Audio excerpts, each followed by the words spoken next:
സുഹൃത്തുക്കളെ എല്ലാവർക്കും നമ്മുടെ പുതിയ സ്വാഗതം. ഓരോന്നായിട്ട് ഇങ്ങനെ പൊളിഞ്ഞുകൊണ്ടിരിക്കുകയാണ്. ഓരോ നുണക്കഥകളുടെയും അല്ലെങ്കിൽ നുണകൾ കൊണ്ട് ഇവരുണ്ടാക്കുന്ന കൊട്ടാരങ്ങളുമെല്ലാം ഓരോ രീതിയിലും പൊളിഞ്ഞടിഞ്ഞ് വീണുകൊണ്ടിരിക്കുകയാണ്. എന്താണ് ഇപ്പോൾ പൊളിഞ്ഞു വീണിരിക്കുന്നത്? ഇനി എന്തായാലും 15-ാം തീയതിയൊക്കെ ആകുമ്പോഴത്തേക്ക് ഒരു കൊട്ടാരം കൂടി പൊളിഞ്ഞു വീഴും കേട്ടോ. എന്തായാലും ഉടനെ തന്നെ വീഴും. അതിന് മുൻപ് ഇവന്മാർ വേറെ എന്തെങ്കിലുമൊക്കെ കാര്യം കാണിക്കും. ധവളപത്രമൊക്കെ മുന്നിലേക്ക് കൊണ്ടുവന്നത് തന്നെ ഈ രീതിയിൽ മെഴുകുന്ന അല്ലെങ്കിൽ ഇതിനുവേണ്ടി മെഴുകാൻ വേണ്ടിയിട്ടാണെന്നാണ് എനിക്ക് തോന്നുന്നത്. അതായത് ധവളപത്രം കാണിക്കുമ്പോൾ അതിലൊന്നുമില്ല. ഇടതുപക്ഷ സർക്കാർ മുഴുവനും കടമാക്കിയിട്ട് പോയിരിക്കുകയാണ്. കിഫ്ബി അടക്കം വലിയ നഷ്ടത്തിലാണെന്നൊക്കെ പറഞ്ഞുകൊണ്ടൊക്കെയാണ് ധവളപത്രത്തിൽ പല കാര്യങ്ങളും പറഞ്ഞുകൊണ്ടിരിക്കുന്നത്. അപ്പോൾ ധവളപത്രം ഇപ്പോൾ ഒരു ശരിക്കും പറഞ്ഞ കണ്ണാടിയാണെന്നും അല്ലെങ്കിൽ നേർക്കാഴ്ചയാണെന്നും ഒക്കെയാണ് സതീശനാദികൾ മെഴുകിക്കൊണ്ടിരിക്കുന്നത്.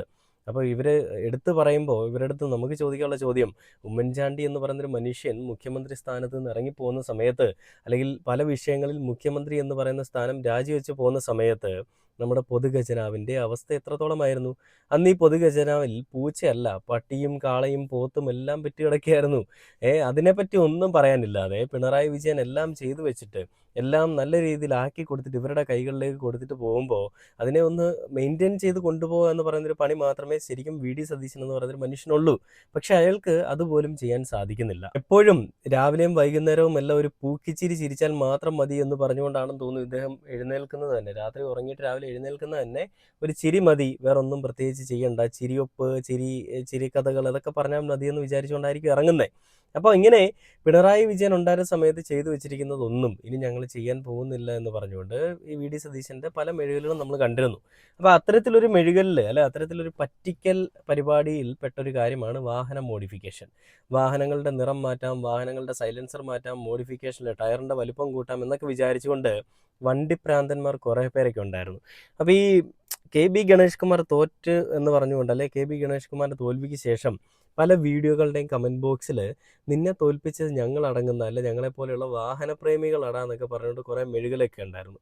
അപ്പം ഇപ്പോൾ ഈ ഹീറോസ് എന്ത് ചെയ്യുന്നു എന്നുള്ളൊരു ചോദ്യം ഞാനിവിടെ ചോദിക്കുകയാണ്. കാരണം നമ്മുടെ എല്ലാവരുടെയും വാഹനങ്ങളിൽ നമ്മളെല്ലാവരും എടുത്തുകൊണ്ടിരിക്കുന്ന വാഹനങ്ങൾ മോഡിഫൈ ചെയ്തിരിക്കുന്ന വാഹനങ്ങളായിരുന്നു ഇത്രയും നാൾ ഉപയോഗിച്ചിരുന്ന വാഹനങ്ങൾ. അതായത് നമ്മൾ ഏത് വർഷം എടുത്തതായിക്കോട്ടെ എല്ലാ വാഹനങ്ങളും മോഡിഫൈഡ് ആണ്. കിട്ടുന്ന സമയത്ത് ചിലപ്പോൾ മോഡിഫിക്കേഷനിൽ 18 കാര്യങ്ങളിൽ ചിലപ്പോൾ ഒരു 15 കാര്യങ്ങളെ ഉണ്ടാവുകയുള്ളൂ. ഈ കൂളിംഗ് ഫിലിം ഉണ്ടാവില്ല, ഈ വണ്ടിയുടെ ഈ സീറ്റ് കവർ പുതിയതടിക്കാൻ പറ്റില്ല, പിന്നെ ഈ പറയുന്ന വണ്ടിയുടെ നമ്മുടെ ഈ ഫ്ലോർ മാറ്റ് നല്ല ഡിസൈനുള്ള ഫ്ലോർ മാറ്റ് കാണില്ല, പിന്നെ ഈ സ്റ്റിയറിങ്ങിലിടുന്ന കവർ ഇതൊന്നും കാണില്ല. അപ്പോൾ 15 തരത്തിലുള്ള മോഡിഫിക്കേഷൻസ് ഓൾറെഡി നമ്മുടെ വാഹനങ്ങളിലെല്ലാം അവൈലബിൾ ആണ്. എൻജിൻ എന്തെങ്കിലും കേട് വരികയാണെന്നുണ്ടെങ്കിൽ എൻജിൻ മാറ്റി വെക്കുക, അല്ലെങ്കിൽ എന്തെങ്കിലും അപകടം സംഭവിച്ചു കഴിഞ്ഞാൽ എൻജിൻ മാറ്റി വെക്കുക എന്നൊക്കെ പറയുന്നത് പോലെ കുറേ അധികം കാര്യങ്ങളൊക്കെ ഉണ്ട്. അപ്പം അങ്ങനെ ഈ പിണറായി വിജയൻ സർക്കാർ ഇരിക്കുന്ന സമയത്ത് നമ്മുടെ ഗതാഗത മന്ത്രി ആരായിരുന്നു? കെ ബി ഗണേഷ് കുമാർ ആയിരുന്നു. അന്ന് ഗണേഷ് കുമാർ പറഞ്ഞതാണ് വി ഡി സതീശൻ എന്നല്ല, വി ഡി സതീശൻ്റെ ഒപ്പം രാഹുൽ ഗാന്ധി വന്നെന്ന് പറഞ്ഞാലും ഈ കോടതി നടപടി അല്ലെ കോടതിയുടെ നിലപാട് അല്ലെ കേന്ദ്രത്തിൻ്റെ നിലപാട് മാറ്റിക്കൊണ്ടൊന്നും ചെയ്യാൻ സാധിക്കില്ല. അപ്പോൾ അന്നേ വാഹന മോഡിഫിക്കേഷൻ ഇത് വെറും ഊളത്തരമാണ്, വെറും പോഴത്തരമാണ്, ഒരിക്കലും നടക്കാൻ പോകുന്നില്ലാത്തൊരു കാര്യമാണെന്ന് ഗണേഷ് കുമാർ പറഞ്ഞു. അത് ഗണേഷ് കുമാർ പറഞ്ഞതുകൊണ്ടായിരിക്കണം കേരളത്തിലെ കുറേ ആളുകൾ അതിനെ മുഖവിലയ്ക്ക് എടുത്തില്ല. അപ്പം അങ്ങനെ മോഡിഫിക്കേഷനെ പറ്റി പറഞ്ഞൊരു കാര്യം അന്ന് ഗണേഷ് കുമാർ എന്താ പറഞ്ഞതെന്നും ഇന്നെന്താ നടക്കുന്നതെന്നുള്ളത് ഞാൻ നിങ്ങളിത് കാണിച്ചു തരാം. ഗണേഷ് കുമാർ പറഞ്ഞൊരു വീഡിയോയിലേക്ക് പോവാം. ഗവൺമെന്റ് കൊണ്ടുവന്ന നിയമമാണ്, അത് സതീശൻ എങ്ങനെ മാറ്റും? മോഡിഫിക്കേഷൻ ഒക്കെ എങ്ങനെ ചെയ്യാന്ന് വളരെ ലിബറലായിട്ട് ഞാൻ പറഞ്ഞു കൊടുത്തിട്ടുണ്ട്. പക്ഷേ ഈ വലിയ ഒച്ചത്തിലുണ്ടാക്കുന്ന ബൈക്കിന്റെ സൗണ്ട് ഒക്കെ അതൊന്നും കോടതി അനുവദിക്കത്തില്ല. മുമ്പശത്ത് ഒരു ലൈറ്റും വെക്കാൻ, വണ്ടിയിൽ ഒരു ലൈറ്റ് വെച്ചാൽ 5000 വെച്ച് ഫൈൻ അടിക്കാണ് ബഹുമാനപ്പെട്ട ഹൈക്കോടതിയുടെ നിർദ്ദേശം പാലിക്കുകയായിരിക്കും പറ്റും. എന്തെങ്കിലുമൊക്കെ ഇല്ല ബസ്സിൽ ഫ്രീ കൊടുക്കാന്ന് പറഞ്ഞാൽ എന്തെങ്കിലുമൊക്കെ ഇല്ലാത്ത കാര്യങ്ങൾ അങ്ങ് പറഞ്ഞാൽ മോഡിഫിക്കേഷനും രാഷ്ട്രീയവും ഇലക്ഷനും തമ്മിൽ എന്ത് ബന്ധം? ഇന്ത്യ ഗവൺമെന്റ് കൊണ്ടുവന്ന നിയമമാണ്, അത് സതീശൻ എങ്ങനെ മാറ്റും? അതിന്റെ ഇന്ത്യ ഗവൺമെന്റ് വെച്ചേക്കുന്ന മോട്ടോർ വാഹന നിയമം ഇന്ത്യ ഗവൺമെന്റിനാണ്. അതിൽ മോഡിഫിക്കേഷൻ ഹെഡ്ലൈറ്റ് മുമ്പിൽ ഒരു ലൈറ്റും വെക്കാൻ പാടില്ലെന്ന് ബഹുമാനപ്പെട്ട ഹൈക്കോടതിയുടെ ശക്തമായ വിധിയുണ്ട്. ഒരാഴ്ചയിൽ 2 ആഴ്ച ഗവൺമെന്റ് ലീഡറെ വിളിച്ചിട്ട് അത് വിലയിരുത്തുന്നുണ്ട് കോടതി. അങ്ങനെയൊക്കെ ചെയ്യുന്ന കർശനമായ നിലപാടുമ്പോൾ നമ്മൾ കോടതിയെ മറികടന്നുകൊണ്ടൊക്കെ പ്രകടന പത്രിക ഇറക്കാൻ പറ്റുമോ? തികഞ്ഞ ആത്മവിശ്വാസം തന്നെയാണ്. ഞാൻ ഈ മോട്ടറേഷൻ ഒന്നും എതിരൊന്നും അല്ല. നാച്ചുറലി വണ്ടിക്ക് കണ്ടില്ലേ, ഇതിൽ ഒരുപാട് കമൻറ്റുകളൊക്കെ ഉണ്ട്. അതായത് നിന്നെ പോലെയല്ല ഞങ്ങളുടെ വി ഡി സതീശൻ, എല്ലാം ചെയ്തു തരും, ഞങ്ങളുടെ വാഹനങ്ങളൊക്കെ ഞങ്ങൾക്ക് ഇനി നല്ല രീതിയിൽ പുറത്തിറക്കാൻ സാധിക്കും, നല്ല ലുക്കൊക്കെ ആക്കി അടിപൊളിയാക്കി ഞങ്ങൾക്ക് പുറത്തിറക്കാൻ സാധിക്കും, നിന്നെ പോലെ വെറും വാക്ക് പറയുന്നവരല്ല എന്നൊക്കെ പറഞ്ഞുകൊണ്ടാണ് മെഴുകിയത്. ഇന്നിപ്പോൾ സംഭവിച്ചിരിക്കുന്നത് എന്താണ്? വാഹനങ്ങളിൽ ഞാൻ നേരത്തെ പറഞ്ഞു നമ്മുടെ എല്ലാവരുടെ വാഹനങ്ങൾ ഓൾറെഡി മോഡിഫൈഡ് വാഹനങ്ങളാണ്. ആ വാഹനങ്ങളിൽ നമുക്ക് പ്രത്യേകിച്ച് എക്സ്ട്രാ ആയിട്ടൊന്നും ചെയ്യാനില്ല. നമുക്ക് ചെയ്യാൻ പറ്റുക വണ്ടിയുടെ കീ ചെയിനിൽ എന്തെങ്കിലുമൊക്കെ തൂക്കിയിടാം, മണിയൊക്കെ തൂക്കിയിടാം, കീ ചെയിനിൽ എന്തെങ്കിലുമൊക്കെ ഇതുപോലെ പുതിയ സാധനങ്ങളൊക്കെ വേണമെങ്കിൽ നമുക്ക് തൂക്കിയിടാം. അതൊരു നല്ലൊരു കാര്യം തന്നെയാണ്. പിന്നെ സ്റ്റിയറിംഗ് കവറിൽ എന്തെങ്കിലും വെറൈറ്റി ആയിട്ട് എന്തെങ്കിലും പൂക്കി എന്തെങ്കിലും സാധനങ്ങളൊക്കെ നമുക്ക് വേണമെങ്കിൽ തൂക്കിയിടാം. ഇങ്ങനെയുള്ള കുറച്ച് വെറൈറ്റി സാധനങ്ങളുമായിട്ടൊക്കെയാണ് എനിക്ക് തോന്നുന്നു കേന്ദ്രവുമായിട്ടൊക്കെ വലിയ രീതിയിൽ ഡിസ്കഷനൊക്കെ നടന്നതിന് ശേഷം, കണ്ടുപിടിച്ചതിനൊക്കെ ശേഷം വിശകലനങ്ങൾ ഒരുപാട് ഈ പറയുന്ന രാഷ്ട്രീയ വശങ്ങളും അല്ലെങ്കിൽ അതിൻ്റെ ശാസ്ത്രീയ വശങ്ങളും ഒക്കെ കണ്ടുപിടിച്ചതിന് ശേഷം കണ്ടുപിടിച്ചാൽ തീരുമാനിച്ചൊരു കാര്യമായിരിക്കണം. അപ്പോൾ അങ്ങനെ എന്തായാലും മോഡിഫിക്കേഷൻ അവർ സെറ്റ് ചെയ്തിട്ടുണ്ട്. മോഡിഫിക്കേഷൻ നല്ല രീതിയിൽ ചെയ്തേക്കാം, അല്ലെങ്കിൽ നല്ല അടിപൊളിയായിട്ട് നമുക്ക് ചെയ്യാമെന്നൊക്കെയുള്ള ഒരു പ്ലാനിൽ എല്ലാവരും മുന്നിലേക്ക് വരുന്നുണ്ട്. പക്ഷേ ഇതിലൊരു ഒരു ഒരു പ്രശ്നം വന്നിട്ടുണ്ടല്ലോ സതീശൻ സാറേ. മോഡിഫിക്കേഷൻ എന്ന് പറയുമ്പോൾ നിങ്ങൾ വീണ്ടും കേരളത്തിലെ ജനങ്ങളെ പറ്റിച്ചു എന്നുള്ളത് നമുക്ക് എല്ലാവർക്കും അറിയാം. അതെന്നാലും വിശ്വസിക്കാൻ തയ്യാറല്ലാത്ത, അല്ലെ അത് വിശ്വസിക്കാൻ വലിയ ബുദ്ധിമുട്ടുള്ള കുറേ അധികം ആളുകളൊക്കെ ഉണ്ട് കേട്ടോ. അപ്പോൾ അത് വിശ്വസിക്കുന്നില്ലെങ്കിൽ വേറൊരു കാര്യം കൂടിയുണ്ട്, നമ്മുടെ വിദ്യാഭ്യാസ മേഖല. ഇനി അതും വിശ്വസിക്കാൻ ബുദ്ധിമുട്ടുണ്ടെങ്കിൽ ഞാൻ തെളിവ് സഹിതം കാണിച്ചു തരാം. ആരോഗ്യമേഖല തകിടം മറിഞ്ഞ് കിടക്കുന്നൊരു സമയത്ത് അതിൻ്റെ ആരോഗ്യമന്ത്രി ആരാണ്? നമ്മുടെ ആരോഗ്യമേഖല ഇപ്പം നോക്കുന്ന ആരാണ്? നമ്മുടെ കെ മുരളീധരനാണ്.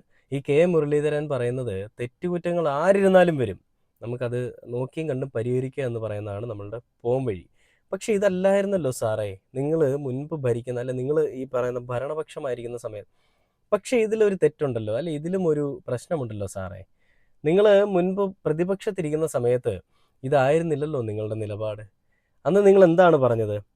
നിങ്ങൾ പറഞ്ഞിരിക്കുന്നത് വീണ ജോർജ് എങ്ങനെയെങ്കിലും രാജിവെക്കണം. അതായത് വീണ ജോർജിൻ്റെ ഭാഗത്തു നിന്നുണ്ടാകുന്ന പ്രശ്നങ്ങളാണ് ഇന്ന് നമ്മൾ ഈ കാണുന്നതെല്ലാം, അല്ലാതെ വേറെ ഒന്നുമില്ല. ആരോഗ്യമേഖല തകർന്നു പോയിരിക്കുന്ന വീണ ജോർജ് കാരണമാണ്. അങ്ങനെയെങ്കിൽ വീണ ജോർജ് രാജിവെച്ച് വീട്ടിൽ പോകണം. ഇന്നിപ്പോൾ ആരോഗ്യമേഖല തകർന്നിരിക്കുന്നത് അത് ഞങ്ങൾ കാരണമൊന്നുമല്ല, ഞങ്ങളുടെ കഴിവ് കൊണ്ടാണ് ഈ പറയുന്ന ആരോഗ്യമേഖല ഉയർന്നു വരുന്നത്. കഴിഞ്ഞ ദിവസം ഒരു PG സ്റ്റുഡൻറ്റിനെ പാമ്പ് കടിച്ചതിനെ പറ്റി ഒരു വാർത്ത നമ്മൾ കണ്ടു. അതിന് കെ മുരളീധരൻ കൊടുത്തിരിക്കുന്ന ഒരു വ്യത്യസ്തമായിട്ടുള്ളൊരു മറുപടി, അല്ലെങ്കിൽ വ്യത്യസ്തമായിട്ടുള്ളൊരു കാര്യങ്ങളുണ്ടായിരുന്നു. എന്താ അദ്ദേഹം പറഞ്ഞത്? അതായത് പാമ്പ് കടിയേറ്റ് പാമ്പിനെ അങ്ങോട്ട് ചെന്ന് ചവിട്ടിയത് കൊണ്ടാണ് പാമ്പ് കടിച്ചത്, അല്ലെങ്കിൽ ഒരിക്കലും പാമ്പ് കടിക്കണ്ടായിരുന്നില്ല, പാമ്പ് കടിക്കില്ലായിരുന്നു. എന്തിനാണ് പാമ്പിനെ ചവിട്ടിയെന്നൊക്കെയാണ് അദ്ദേഹം പറഞ്ഞത്. അപ്പോൾ ഈ രീതിയിൽ അദ്ദേഹം എഴുതുന്നൊരു വീഡിയോ കൂടി ഞാൻ നിങ്ങളെ എന്തായാലും കാണിച്ചു തരാം. അത് കണ്ടിട്ട് നമുക്ക് എന്തായാലും ബാക്കി വീഡിയോയിലേക്ക് പോകാം.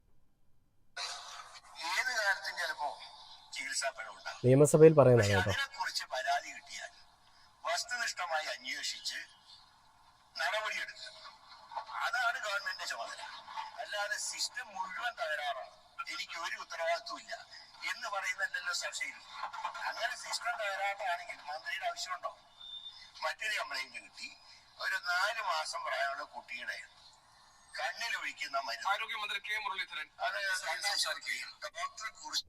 ഇതേ ചോദ്യം തന്നെയാണ് നമ്മുടെ കെ മുരളീധരൻ എന്ന് പറയുന്ന ആരോഗ്യ വകുപ്പ് മന്ത്രിയോട് എനിക്കും ചോദിക്കാനുള്ളത്. എനിക്കെന്നല്ല, കേരളത്തിലെ ഞങ്ങൾ എല്ലാ ജനങ്ങൾക്കും ചോദിക്കാനുള്ളത്. അതായത് ഇങ്ങനെ സിസ്റ്റത്തിൻ്റെ എററാണെന്ന് പറഞ്ഞുകൊണ്ട് പോകാനാണെന്നുണ്ടെങ്കിൽ ഒരു ആരോഗ്യമന്ത്രി വേണോ എന്ന് നിങ്ങൾ ചോദിക്കുമ്പോൾ, ഇങ്ങനെ ഈ പറയുന്ന പാമ്പ് കൊത്തിയത് പാമ്പിനെ ചവിട്ടിയത് കൊണ്ടാണെന്ന് പറയാനായിട്ട് നിങ്ങളെപ്പോലെ ഒരു ആരോഗ്യമന്ത്രിയെ കേരളത്തിന് ആവശ്യമുണ്ടോ? പാമ്പിനെ ചവിട്ടാതിരുന്നാൽ മതി എന്ന് നമുക്ക് വേണമെങ്കിൽ പറയാം, അല്ലേ? പാമ്പിനെ ചവിട്ടാതിരുന്നാൽ മതി, അതിനുവേണ്ടി ബോധവൽക്കരണം വേണമെങ്കിൽ നടത്താം. അതിന് നിങ്ങൾ ആരോഗ്യമന്ത്രിയായിട്ടിരിക്കേണ്ട ആവശ്യകതയുണ്ടോ? നിങ്ങളുടെ ബന്ധുക്കളെയെല്ലാം നിയമിക്കുന്നതിനെ പറ്റി നിങ്ങൾക്ക് എന്താ അഭിപ്രായം? അതിലും പ്രത്യേകിച്ച് വേറെ എതിരഭിപ്രായം ഒന്നും കാണില്ല. കാരണം ബന്ധുക്കളൊക്കെ നല്ല ആളുകളാണ്, നല്ല സ്റ്റാറ്റസുള്ള നല്ല സ്നേഹമുള്ള ആളുകളാണ്, അവരെയൊക്കെ നമുക്ക് നിയമിച്ചേ പറ്റുള്ളൂ എന്ന് പറഞ്ഞുകൊണ്ടാണ് ഇവരൊക്കെ മെഴുകുന്നത്. ഇവരുടെ ബുദ്ധിയും ഇവരുടെ ചിന്തയും ഒക്കെ എത്രത്തോളം ഉണ്ടെന്ന് നമുക്കിതൊക്കെ കാണുമ്പോൾ തന്നെ അറിയാം. അപ്പോൾ പിണറായി വിജയൻ ചെയ്തതെല്ലാം മോശമാണ്, ഞങ്ങൾ ചെയ്യുന്നതാണ് ശരി, ഞങ്ങൾ ചെയ്യാൻ പോകുന്നതാണ് ശരിയെന്ന് പറഞ്ഞുകൊണ്ട് മെഴുകുന്ന ഇവരുടെ ഇരട്ടത്താപ്പുണ്ടല്ലോ, ഇത് മനസ്സിലാവാതെ ഇപ്പോഴും ഇവരെ അംഗീകരിച്ചുകൊണ്ടിരിക്കുന്ന, അല്ലെങ്കിൽ ഇവരെ നമ്പിയിരിക്കുന്ന കുറേ ആളുകൾ നമ്മുടെ കേരളത്തിൽ ജനങ്ങളുണ്ട്. ഈ നമ്പി കഴിഞ്ഞാൽ നൻപനെ നമ്പിനാൽ എന്ന് പറഞ്ഞുകൊണ്ട് പഴഞ്ചൊല്ല് നമുക്കറിയാം, അവരവസ്ഥയായി പോവും. എന്തായാലും കൂടുതൽ മെഴുകലുകളൊക്കെ നമുക്ക് വരും ദിവസങ്ങളിൽ കാണാം. എന്തൊക്കെ രീതിയിലാണ്, എങ്ങനെയൊക്കെയാണ് മെഴുകുന്നത് എന്നുള്ളതിൻ്റെ ആ ഒരു കാര്യങ്ങളൊക്കെ എന്തായാലും ഞാൻ നിങ്ങളെ കാണിച്ചു തരും. ഒരു വള്ളിയും പുള്ളിയും വിടാതെ ഞാൻ നിങ്ങളെ കാണിച്ചു തരും. പിണറായി വിജയൻ പോയാലേ ഈ കേരളം നന്നാവൂ എന്ന് പറഞ്ഞുകൊണ്ടിരുന്ന ആളുകൾ പിണറായി വിജയൻ ഇവിടെ ഉണ്ടെങ്കിലേ നന്നാവൂ എന്ന് പറയുന്ന ഒരു അവസ്ഥയിലേക്ക് ഇവർ മാറ്റിയെടുത്തിട്ടുണ്ട്. അല്ലെങ്കിൽ ഇവർ ആ രീതിയിലേക്ക് നമ്മുടെ കേരളത്തിനെ ഉയർത്തിക്കൊണ്ട് വരുന്നുണ്ട്. എന്തായാലും വരും ദിവസങ്ങളിൽ കൂടുതൽ വീഡിയോസ് കാണാം. കാത്തിരിക്കുക പുതിയൊരു വീഡിയോയ്ക്കായി. Okay bye.